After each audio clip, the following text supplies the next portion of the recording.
Well, like I told you, this version of the Beatitudes is not the happy dance that Matthew's version is.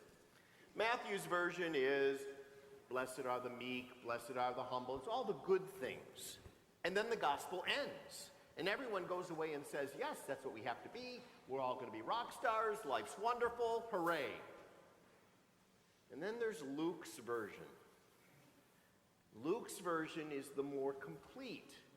It's as Paul Harvey would have used to say, we've lost him a long time ago, but he used to say, now for the rest of the story. Well, it's the downside.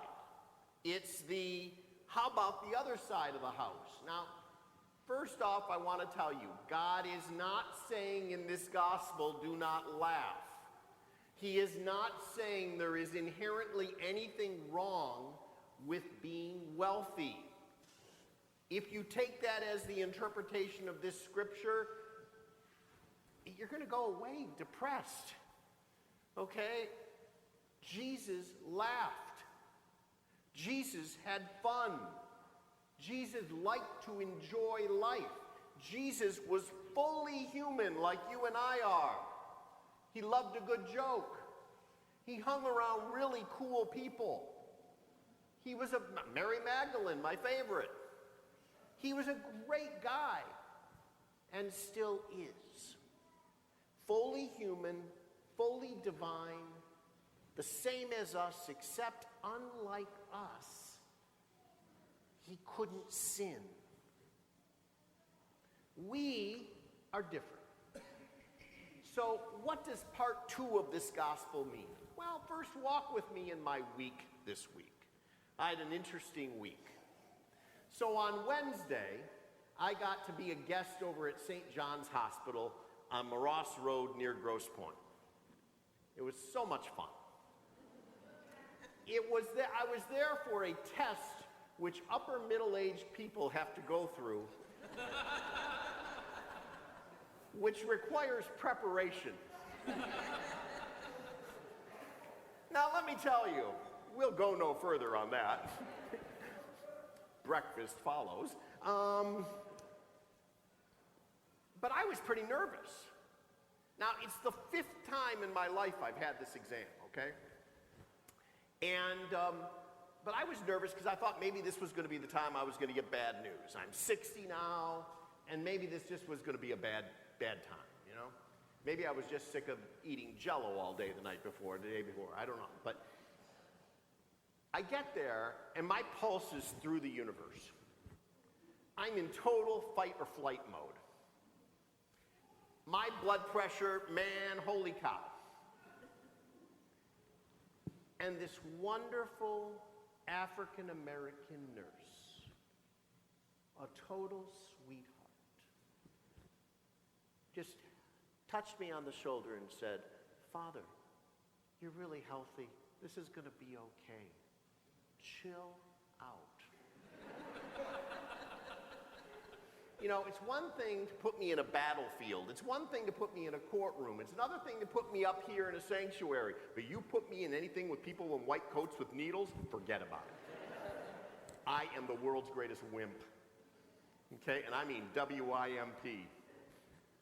I'm a good patient in the sense that I'm too scared not to be one. And so then they bring in the anesthesiologist. And she's Greek Orthodox, but had wonderful respect for Catholic priests. And she totally chilled me out. She goes, "A little nervous, eh, Father?" The thing is still going, beep, beep, beep. And then my doc comes in and says hello. And then the assistant anesthesiologist, you know, they've carted me off into the "we're going to hurt you" table now. You know, I'm in the suite. And I saw mercy, kindness, compassion, love. That's that gospel. Yesterday, I took a whole bundle of laundry that my wonderful housekeeper Marlene has been staring at this pile. It was just growing in the temporary condo they have me in until I can move into our house here and literally be on board this parish 24/7 like I'm supposed to be. And the pile kept on getting big, higher and higher and higher, and she's too much of a sweetheart to ever criticize. Father, don't you think you should go to the cleaners one of these days? So I pick up the pile, I throw it into my little car, which consumes half the car by the time I put it in, and I go up here to Spears Cleaners, which is my cleaners up here just down the road, because I try to give my business to Catholic entities within our parish. And there's this total sweetheart that works in there. She's the co-owner of the place. And she's got her son's picture behind her in his Green Beret uniform, and a picture of him and his wife next to it. And every time I go in there, I get reintroduced to the whole family through the pictures. And she's Korean American, and she's wonderful. And then out came the cell phone this time, because it was important that her priest see her brand new little grandchild. That's the Beatitudes. That's the Beatitudes. That's living life well. Now every day, just about 3 times a week, I go down here to Mount Clemens Grill. And I see my friend Lauren, who's this young blonde over there, and then there's 2 other young ladies who spoil the heck out of me over there. And every morning I go in, and I flirt with them a little bit, and I have fun with them, and I smile at them. And these have become my friends since I came here. And for one of them, I leave my New York Times every day because she said, Father, it's helping me become a lot smarter. That's Beatitudes. You ever go over there? They're total sweethearts over there, and they'll give you a great breakfast. Stay away from the bacon, it's bad for you. By the way, I love bacon. For Lent, I'm giving up, as I always do, Starbucks, bacon, and dark chocolate, which includes all chocolate, which means I can't have the M&Ms on my desk anymore, which means my staff knows I'll be intolerable for the first week of Lent. Why am I saying all this? All around us every day, the Lord scatters in front of us like birdseed the Beatitudes. Kindness, mercy, helping man who's in trouble from his fellow man. Every day. The problem is that you and I are often blind to the Beatitudes. We don't use all the weapons in our life to realize the fruits of the Beatitudes. And I'm as guilty of this as you are. We're driving down the street and we can let a guy in. But we've decided that day we're going to win the Indianapolis 500. So we cut him off. Why are we doing this? Well, because my car's faster than his car, and I felt like going in front of him because I just could. And if you're a beagle, it's okay to practice the rule of because I can. But you're not a beagle. You're a human being, which means sometimes we have to use restraint. Why is it that if I have $590,000 in the bank, I have no credit card bills, I'm in great shape financially, that I can't pay for my grandson's or my granddaughter's Catholic education? Because my kid doesn't have the money to pay for that education. But it never dawns on me to do that. That's the kind of wealth Christ is talking about. He's not talking about not being comfortable. He's not talking about not having a nice house. He's not talking about not having enough where you don't worry. He's talking about helping those who need help. He's talking about having a giving eye and saying, that person over there, I can help that person. There was a great human being I knew. I think he's retired down to Florida now. His name was Tom Wilson. He was a member of the Country Club of Detroit. I caddied there. When I was a kid, I didn't have a lot of money. And my parents were educators. They didn't have a lot of money. And I had massive student loans because I had to send myself to school. And that summer, Tom Wilson helped me go back to Michigan for my senior year. I'll never forget Thomas W. Wilson, a very wealthy man who saw promise in a young caddy. Not related to him. How many Tom Wilsons in your life? How many times have you been a Tom Wilson? We have to all ask ourselves how we can be men and women for others. That's beatitude. It's called bringing out the best in life. Have you ever just done something wonderful for someone? Just wonderful. And they didn't know it was coming. For instance, someone owes you money. And they're not trying to finagle out of it. And you just say, I forgive the loan. I forgive it. Try it out and see how you feel. It's like being Santa Claus. Have you ever just said, after a long-standing family feud, I forgive you. I forgive you. And you haven't talked to this person in years. We know we all have someone like that. And you just say, I forgive you. You'll feel sensational. And you will have grown closer to Christ by a magnitude of so many you can't count that high. Our job in life is to be merciful and kind to people. That's our job. And the minute we stop doing that, we become cynical creatures. We concentrate on us. It's just us. Always us. Me. What's happening to me? Am I going to be okay? Rather than, how are you doing? To be good Catholics, we have to concentrate more and more on others and less on ourselves, and we have to trust God. I make this comparison in the article I wrote in the bulletin today. Finally, I've been searching, by the way, through a career of, since 1979, when I graduated from U of D High, to use my favorite poem in something official, The Hollow Men. And it struck me this week I could use it. Like it or not, I was going to use it. So you got it, right?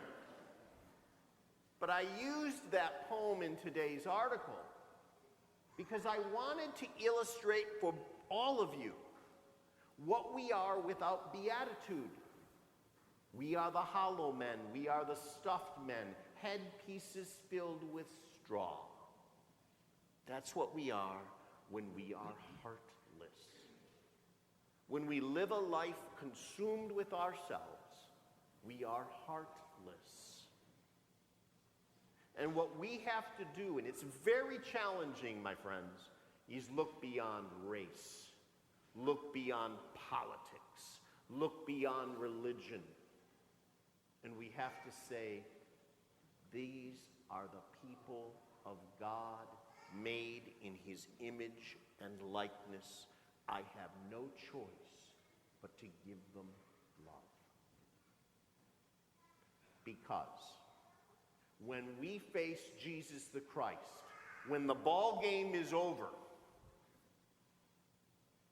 when it's lights out, turn out the lights, the party's over, is he going to care who we voted for? Is he going to care what our political inclination is? I got news for you.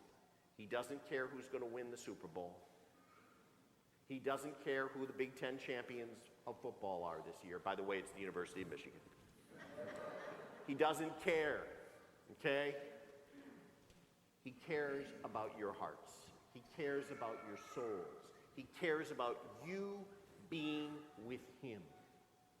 And through that cross, he has given you the opportunity to be with him forever.